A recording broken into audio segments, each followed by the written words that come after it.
Hi, today we're going to be using a game-based website called GamiLab, and this is the game I created for the Makerspace Manual. All there is to know about the Makerspace Manual.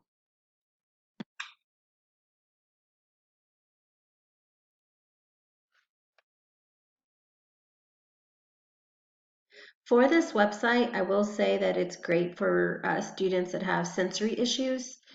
So that's one of the pluses to this. All right, so let's look. First question. Problem-solving activities in Makerspace are great for students because well, let's look. Problem-solving activities, they select the best idea. That's true. Students evaluate the results. That's true. Students build and test ideas. Correct.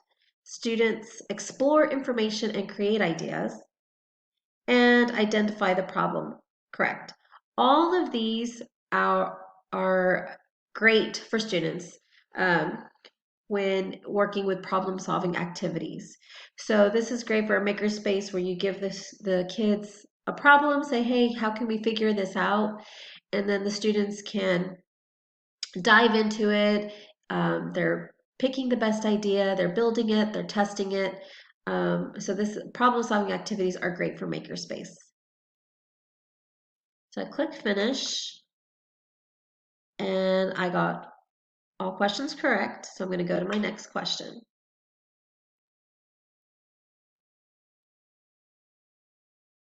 What is a purpose to Makerspace?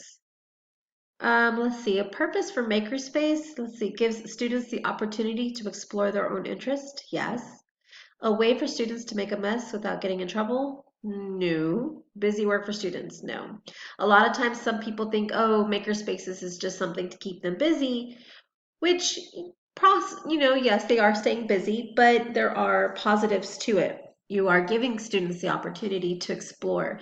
They're looking into topics they like, art, crafts, math, science, hands-on activities, and they're getting to develop and create projects.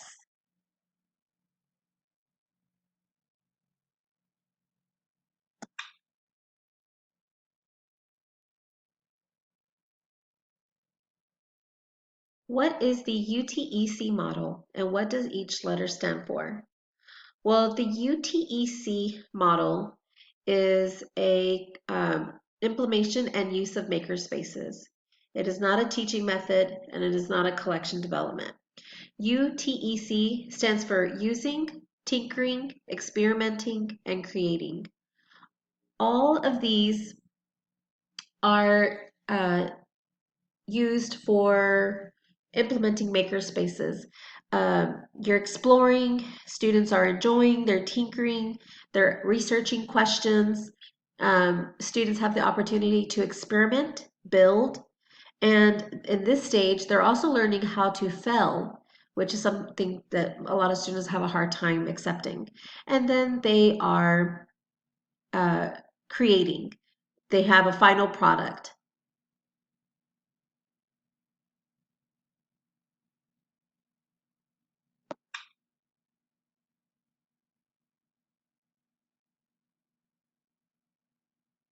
Which of the following is not part of the 5 C's that are considered truly essential for today's learners? Not part of the 5 C's. Well, the 5 C's is essential for today's learners, and I know that stands for critical thinking, creativity, communication, collaboration, and citizenship. So cognition, sorry, is not part of the 5 C's.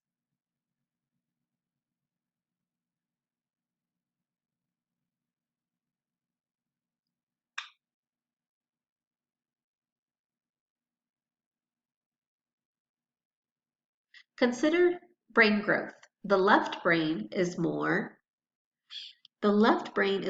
analytical. So these are for people who science-based, math-based, um, this is more for them.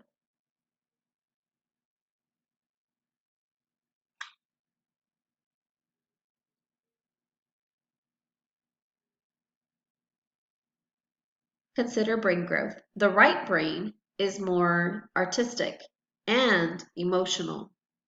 The handbook states that when creating makerspace activities, it is best to have activities that are for both right and left brain. Combining these two really pushes the students into using their whole brain.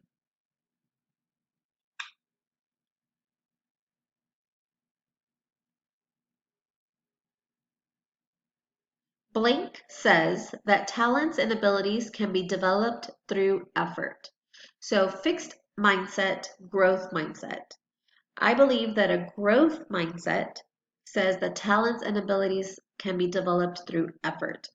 Growth mindset is showing kids that there is room for growth, that we are always improving, and that, of course, is through effort.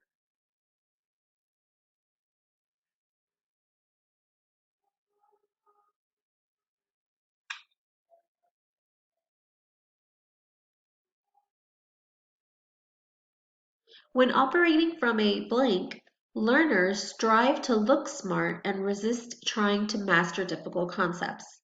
So, when operating from, I believe it is fixed mindset, students that are at a fixed mindset, they are set in their ways. They don't feel that there is room for improvement. They don't want to try because they rather look smart knowing what they know rather than trying something new and failing at it. So we need to get our kids into a growth mindset.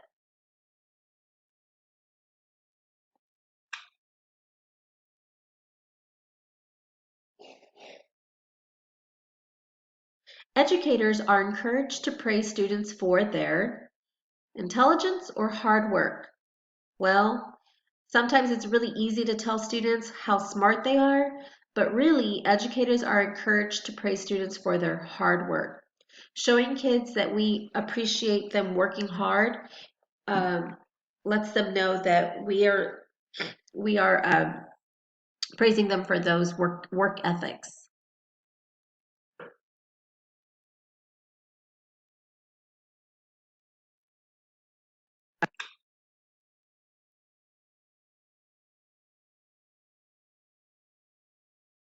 True or false? High-tech and expensive maker spaces make the best ones. That is false. Um, Sometimes it's easy to believe that, well, all I have is paper and scissors and glue. I can't compare it to a 3D printer. But that doesn't necessarily make high-tech expensive ones the best ones. Even low-income makerspaces are some that the kids probably have the most fun with just because they are able to be very creative with them.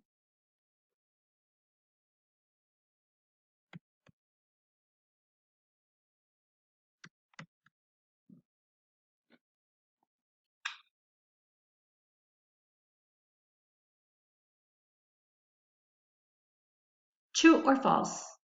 A benefit to Makerspace is that it builds on the growth mindset. This is true.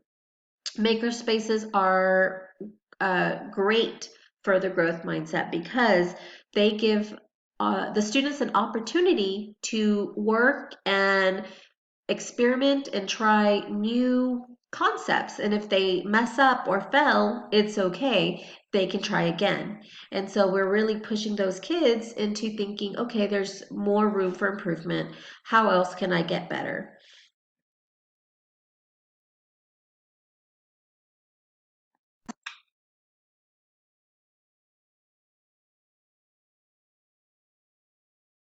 According to the Makerspace Manual, which of the following is not listed as a benefit to having a makerspace? So, not listed as a benefit. Students developed a fixed mindset. I don't believe that's true. Align with STEM opportunities. Develop of higher order thinking skills, curriculum connections, and enrichment.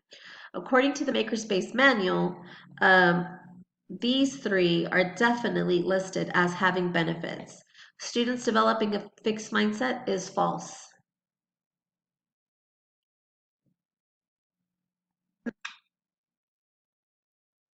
We're almost to the top. True or false? There aren't any disadvantages to having a makerspace. That is false. There are disadvantages to having a makerspace.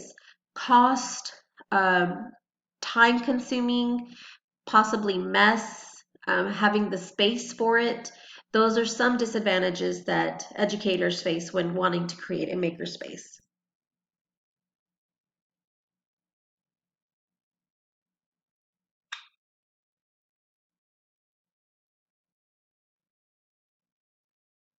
Blank will always make learning more meaningful and solidify the concepts learned. Oops, typo. Hands-on activities. Hands-on activities will always make learning more meaningful. Common assessments and research papers, those probably, are great for a little bit, but they're not going to make the learning any more meaningful. And it's not really developing on that concept, but hands-on activities really does.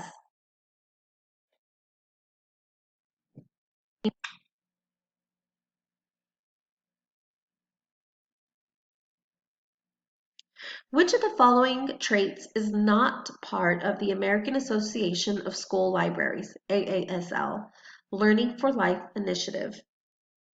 Well, the four main standards for librarians are think, create, share, and grow. These are traits that can be fostered through Makerspace. Collaborate, though, is not one of the traits. They do collaborate, but it's not considered a trait, one of the traits part of the AASL.